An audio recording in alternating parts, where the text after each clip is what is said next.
नमस्कार दोस्तों, मेरा नाम है धर्मवीर जारवाल। दोस्तों इनको देखिए, यह केंद्रीय अल्पसंख्यक मामलों की मंत्री नजमा हेपतुल्ला। दोस्तों मई 2016 में इन्होंने इस्तीफा दे दिया था अपने पद से।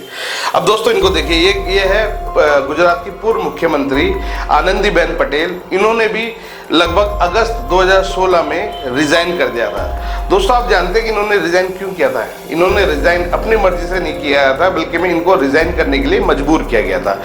दोस्तों दरअसल में 2014 में जब प्रधानमंत्री नरेंद्र मोदी चुनाव जीतकर देश के प्रधानमंत्री बने थे, तब उन्होंने भारतीय जनता पार्टी के अंदर एक नियम लागू किया था। वो नियम ये था कि जितने भी लोग, जितने भी नेता 75 या 75 के ऊपर के आयु के हैं, वो सभी अपने अपने सरकारी पदों से इस्तीफा देंगे। मतलब जितने भी ऐसे नेता भारतीय जनता पार्टी के जिनकी उम्र 75 या 75 से ऊपर के हैं, वो राज्य या केंद्र की किसी भी सरकारों के अंदर कोई भी सरकारी पद नहीं संभालेंगे। और वो उन तमाम नेताओं के लिए भारतीय जनता पार्टी के अंदर बाकायदा मार्गदर्शक मंडल का एक नियुक्ति की गई थी और इन तमाम नेताओं को उस मंडल के अंदर रखा गया था। ये तमाम नेता संगठन को बढ़ाने के लिए अपने जितने भी युवा नेता होते थे उनका मार्गदर्शन करते थे और उनका पार्टी के संगठन को बढ़ाने में उनकी मदद करते थे। परंतु ये नियम प्रधानमंत्री मोदी ने स्वयं लागू किया था कि जो भी नेता 75 या 75 से अधिक आयु के हैं, वो किसी भी प्रकार का कोई भी सरकारी पद नहीं संभालेंगे। दोस्तों इस खबर की पुष्टि बाकायदा न्यूज मिंट ने भी की है। 2 अगस्त 2016 के उनके एक आर्टिकल बाकायदा उन्होंने एक प्रकाशित किया था, जिसमें इस खबर को दिखाया गया था, छापा गया था कि भारतीय जनता पार्टी के नेताओं के अंदर या भारतीय पॉलिटिक्स के अंदर नेताओं की एक उम्र या आयु 75 वर्ष कर दी गई है। ऐसा एक आर्टिकल इन्होंने निकाला था। और दोस्तों इसी नियम के चलते पूर्व प्रधानमंत्री A.K. आडवाणी और पूर्व केंद्रीय मंत्री मुरली मनोहर जोशी, इनको भी इसी नियम के चलते चुनाव लड़ने नहीं दिया गया। अब दोस्तों इनको देखिए, ये है अरविंद केजरीवाल। आप सभी जानते हैं ये अभी कल ही जेल से छूटे हैं और जेल से बाहर आने के बाद इन्होंने भी भारतीय जनता पार्टी और प्रधानमंत्री मोदी के ऊपर हमला करते हुए ये कहा कि जब प्रधानमंत्री मोदी ने स्वयं नेताओं की उम्र 75 वर्ष फिक्स कर दी है, तो क्या प्रधानमंत्री मोदी इस नवंबर में 75 वर्ष के हो जाएंगे, तो क्या वो अपने पोस्ट से, अपने पद से इस्तीफा दे देंगे? यही सब कुछ कहा है उन्होंने। और क्या कुछ कहा है आप भी सुनिए इस वायरल वीडियो के अंदर। ठाकरे जेल के अंदर होंगे, जितने विपक्ष के नेता ये सारे जेल के अंदर होंगे। अगर ये चुनाव जीत गए, इन्होंने बीजेपी का एक नेता नहीं छोड़ा।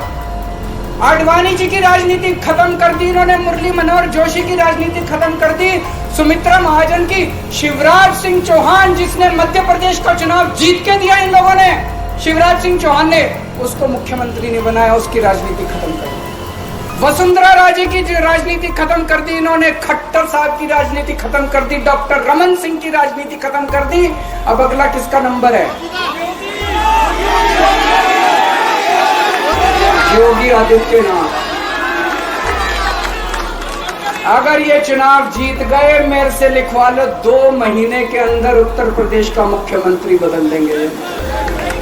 आप लोग सोच रहे होंगे केजरीवाल क्या बात कर रहा है, मोदी जी होंगे? नहीं, मोदी जी अगले साल 17 सितंबर को 75 साल के हो रहे हैं।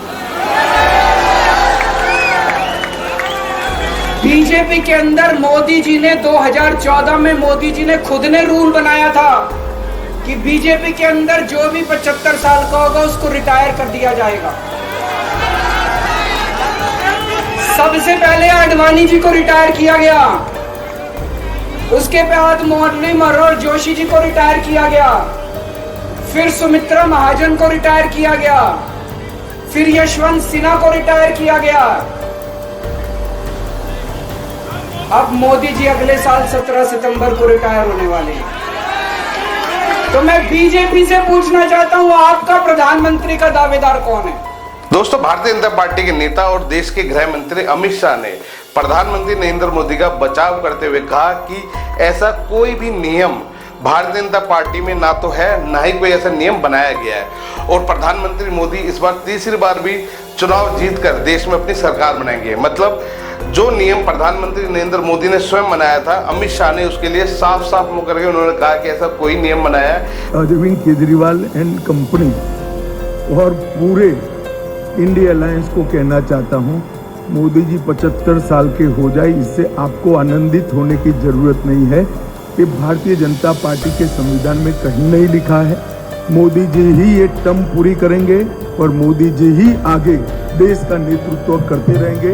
इसमें भारतीय जनता पार्टी में कोई कंफ्यूजन नहीं है, ये कंफ्यूजन खड़ा करना हमेशा। मतलब इन्होंने तो वही बात कर दी है कि जो प्रधानमंत्री हमेशा बोलते हैं, झूठ बोलो, बार बार झूठ बोलो, जो भी बोल सकते हैं सब झूठ बोलो, जहां भी बोल सकते हैं झूठ बोलो, जितनी बार बोल सकते हैं झूठ बोलो, किसी भी विषय पर बोलो तो सिर्फ और सिर्फ झूठ बोलो।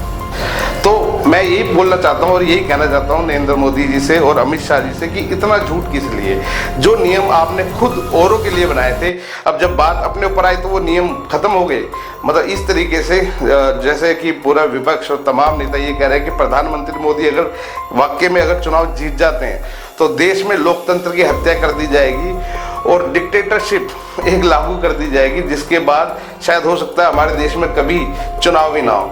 तो क्या जब प्रधानमंत्री मोदी ने इस तरह का 75 साल की उम्र का एक नियम बनाया है और आज वो इस नियम को भूल गए हैं, तो क्या ये संभव नहीं है कि आने वाले समय में संविधान ही बदल दिया जाएगा और पूरे देश में एक डिक्टेटरशिप लागू कर दी जाएगी? खैर दोस्तों, नेता हमेशा अपनी बातों से मुकरते हैं, अपने वादों से मुकरते हैं, ये हमेशा हम अपनी वीडियो में कहते हैं। फिलहाल आप देखिए वायरल वीडियो। इन वीडियो के बारे में आपकी अपनी क्या राय हमें कमेंट्स करके जरूर बताएं। 2024 के चुनाव को लेकर दोस्तों आप लोग क्या सोचते हैं हमें कमेंट्स करके जरूर बताएं।